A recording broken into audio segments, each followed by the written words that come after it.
days of long, long ago, a man married a woman from the kingdom of Württemberg. He was a homebody, a quiet and kind man, but the woman, she was flighty and ambitious, and we all know that's immediately suspicious. Many of the neighbors would look at her and glare and whisper to each other that she must be a witch. Her husband began to fear that she was a witch as well. He was very curious about her habit of disappearing into the gloomy night and staying out until the first light of morning began to creep over the moor. When she returned in the morning, she looked quite tired, as though she had traveled far or had been worked very hard. He would try and watch to see where she was going. He tried to keep himself awake, but he never did figure it out. She slipped through the door as soon as he would blink, and he could not follow her. It was as though she had disappeared into thin air. He often made himself wary, worrying about all the things she might be doing out there, and with whom. Finally, he could no longer stand not knowing, so he just asked her, something he maybe should have done a long time ago. He just asked her straight out what she was doing and whether she was really a witch, or perhaps just something much worse. His blood ran cold as she said, without the slightest hesitation, that she was indeed a witch. She laughed at his fearful expression and asked what the big deal was. In order to calm his fears, she said that the next time she went out on one of her little expeditions, she would tell him all about it, as long as he swore not to ever say another word to another human. The man promised he would not tell another human. He did not think it would matter. The man was not left in anticipation for too long, for in a few days the first new moon came, and everybody knows it is during the new moon that the witches come out to play. She again went out, vanished, and did not return until the next morning. But when she did return, she kept her promise true to her husband and told him all about the wild adventures she had had with her other witch friends. She and 2 other like-minded witches, forming the special number of 3, got together. They met at the old kirk and bound together branches from a bay tree and stalks of hemlock and fastened them together to create a broom. And then they rode, as swift as the wind, over the land, and they hunted the wolves and the weasels and the owls. And then they found a special circle of stones, descended and drank beer that had been brewed in an unworldly cauldron, out of cups made out of a horned creature's skull, which no human had ever laid eyes on and lived. And as they drank and made merry, a small little man, perhaps some sort of gnome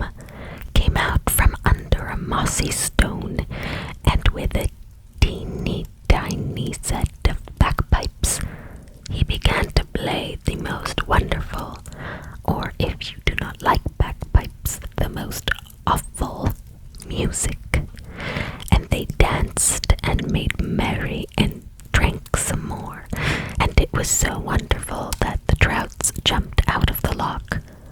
Or perhaps it was so horrible they jumped out to their deaths, so that they would no longer have to hear the bagpipe music.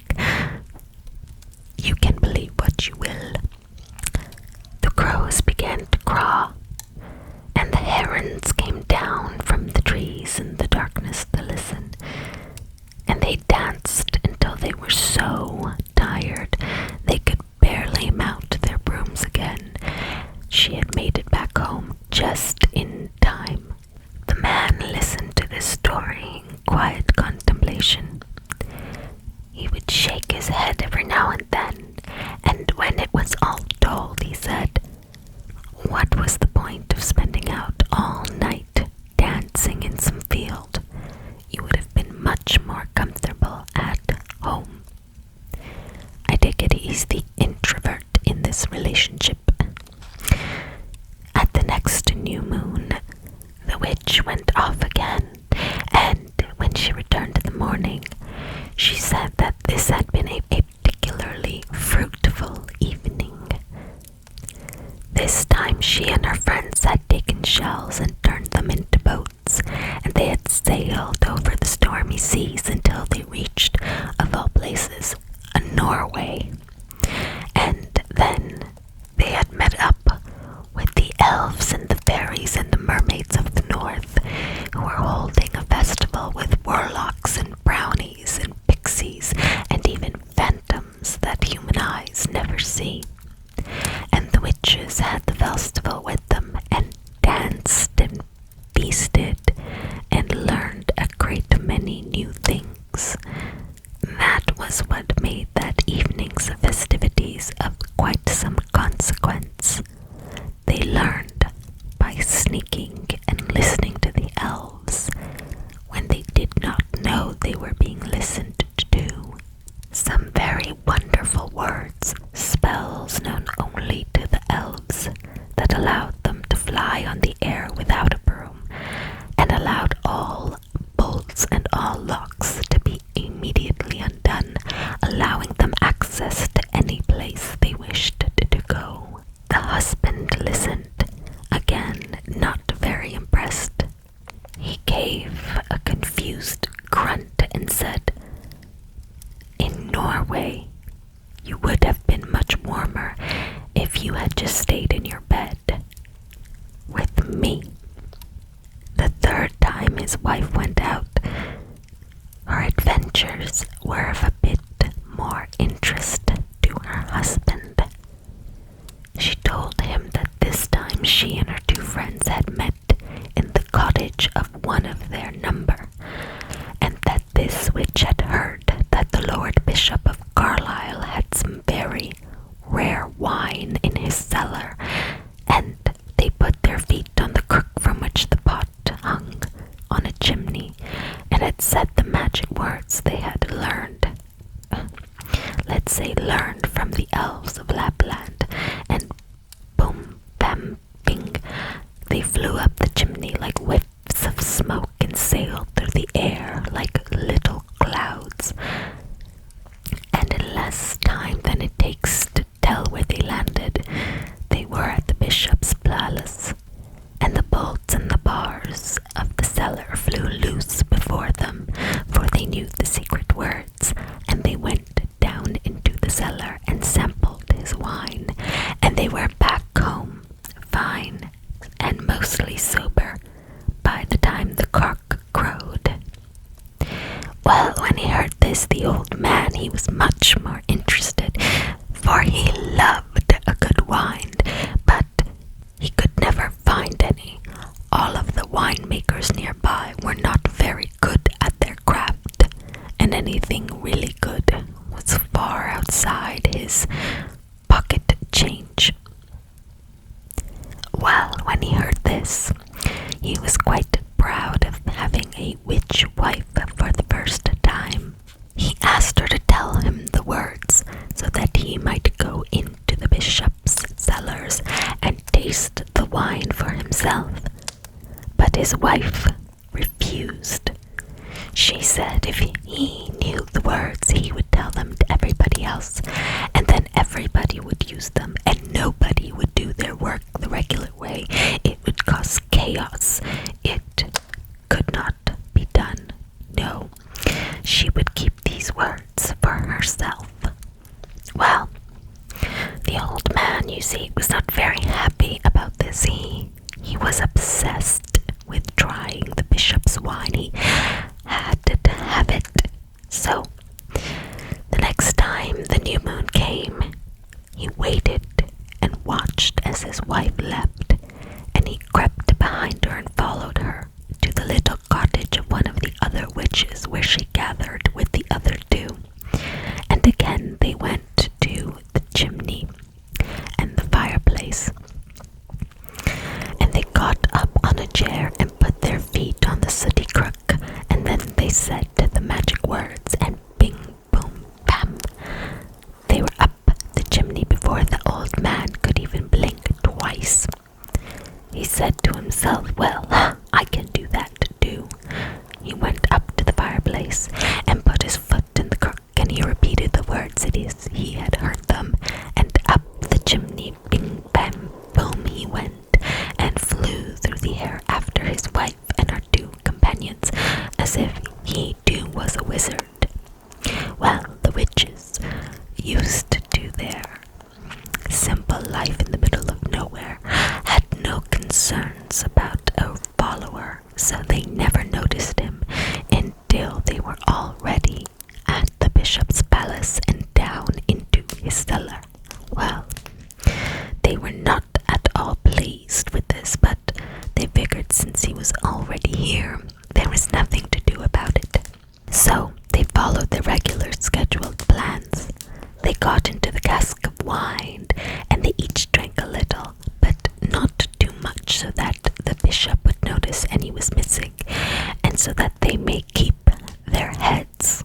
Well, the husband, so desperate to taste this wine and so enjoying its wonderful flavor, he indulged a little bit too much.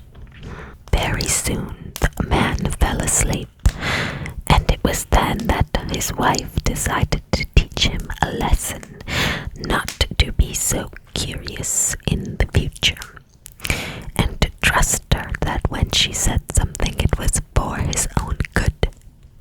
So, when it was time to be gone before the cock crowed, she left without waking him up.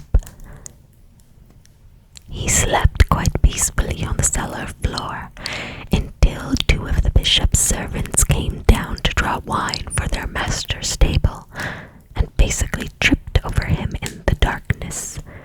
They were quite shocked at his presence because the cellar door was still shut and locked.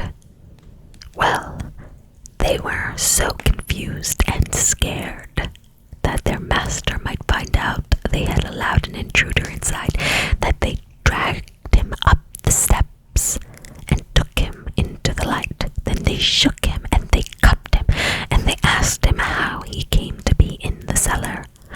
The man was so confused at being awakened in such a rough way, and his head was spinning from the alcohol, quite hungover again. He may love his wine, but he can't take it. He confessed that he came through the wind and traveled through the chimney. When the servants heard this, they cried that he was a wizard and took him in front of the bishop, who quite enjoyed burning a witch or wizard. And so, for his crime, he was sentenced to be burned at the stake. Well, when he heard his sentence, the poor old man wished with all his heart he had just stayed home today, and that he had listened to his wife.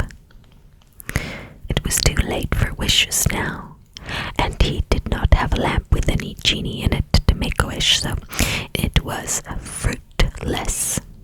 The servants dragged him into the courtyard and put a silver chain around his waist, and then tied him to a great iron stake.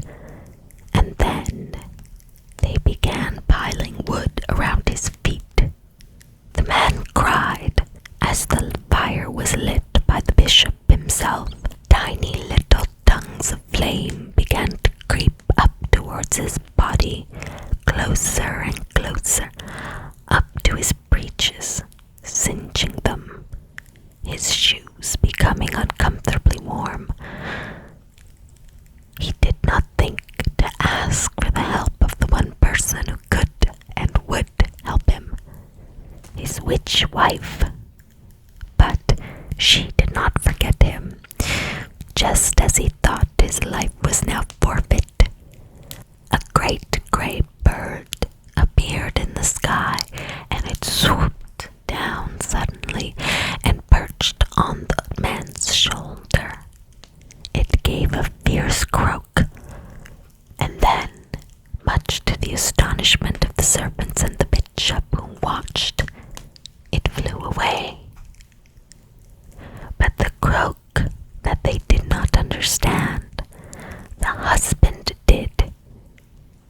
It was a spell, and he shouted the words aloud, and the chains fell off, and he flew into the air, up and up and up, while the awestruck onlookers watched in silence.